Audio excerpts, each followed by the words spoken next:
Have you ever really stopped to think about who's pulling the strings behind a major cryptocurrency? Well, today, we're doing just that. We are peeling back the curtain on XRP, following the money to see who truly holds the power. So, it all boils down to this one huge question. Who actually controls the world's supply of XRP? Is it this big, decentralized network like we hear about? Or is the power really, concentrated in just a few hands? Let's dive in and find out. All right, so we've got to start with the biggest and most obvious player on the board, Ripple Labs. I mean, they're the ones who developed the XRP ledger and created the currency in the first place. And their stake? Well, it's absolutely massive. Ripple controls about 42% of the total 100 billion XRP that will ever exist. Just let that sink in for a second. Nearly half of the entire asset is held by the one company that built it. So how exactly does that work? Okay, what's really fascinating here is how they structure that holding. It's not all just piled up in one giant digital vault. Around 4.5 billion XRP is liquid, which means it's ready to go for the company's day-to-day operations. But the lion's share, a colossal 35 billion XRP, is locked away in a special system called escrow. And this escrow system is really the key to understanding Ripple's influence. Here's how it goes. Every single month, a smart contract automatically unlocks 1 billion XRP. Ripple then uses what it needs for things like paying the bills and providing liquidity for its payment services. But, and this is the crucial part, they don't just dump it all on the market. In fact, they typically take more than 60% of what was unlocked and put it right back into a new escrow account.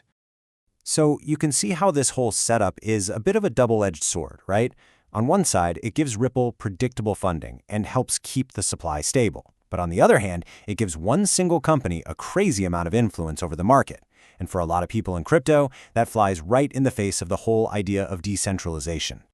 But Ripple, the company, is only one part of the story. Let's shift gears and look at the wealthiest individual on the XRP rich list, co-founder and executive chairman Chris Larsen.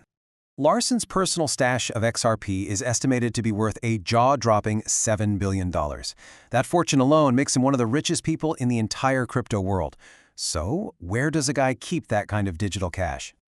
Well, what's so revealing is seeing how he actually manages it all. His 2.5 billion XRP are spread out over 8 different wallets. And get this, some of them, holding funds from way back in 2013, have never sent a single XRP out. They're totally untouched. But others, they're very active. In 2025, for example, one of his wallets got a lot lighter. And he famously sold off $75 million worth when XRP prices shot up to a 7-year high. And to really put his wealth into perspective, Chris Larsen's personal holdings account for 4.6% of the entire XRP market cap. We're talking about one person holding nearly 5% of the total supply. That's some serious potential market influence. Now, after hearing all these huge numbers, here's a fun fact to make it a little more relatable. To be in the top 10% of all XRP holders, you only need about 2,400 XRP. Kind of puts those billion-dollar fortunes into perspective, doesn't it? Okay, so we've talked about the company and the founder. Let's move on to the next group of power players, the crypto exchanges. You can think of them as the gatekeepers of the market, holding billions and billions in customer funds. When you look at the exchanges, one name just jumps off the page. The South Korean exchange Upbit is the undisputed champ here, holding around 6 billion XRP. That tells you there is some seriously strong demand over there. Following behind are Binance and Uphold, each holding over 2 billion XRP. But here's where things get really interesting. Check out this outlier, Coinbase. While everyone else was stacking XRP, Coinbase slashed its holdings by 57% in a single month. And this was right after Ripple got some major legal clarity in its SEC case, which makes the whole thing even more puzzling. It was probably more of a strategic move than a sign of worry, but it definitely got people talking. Now, here's the key thing to remember about these exchanges. Those huge balances aren't really the exchange's own money. They mostly represent the assets of millions of everyday retail investors. So, looking at these numbers is like getting a powerful snapshot of where Main Street traders are placing their bets. All right, beyond the founders and the exchanges, there's another force that's been making waves, the big anonymous wallets we call whales. And in 2025, their numbers started to swell in a big way, signaling a major shift in confidence.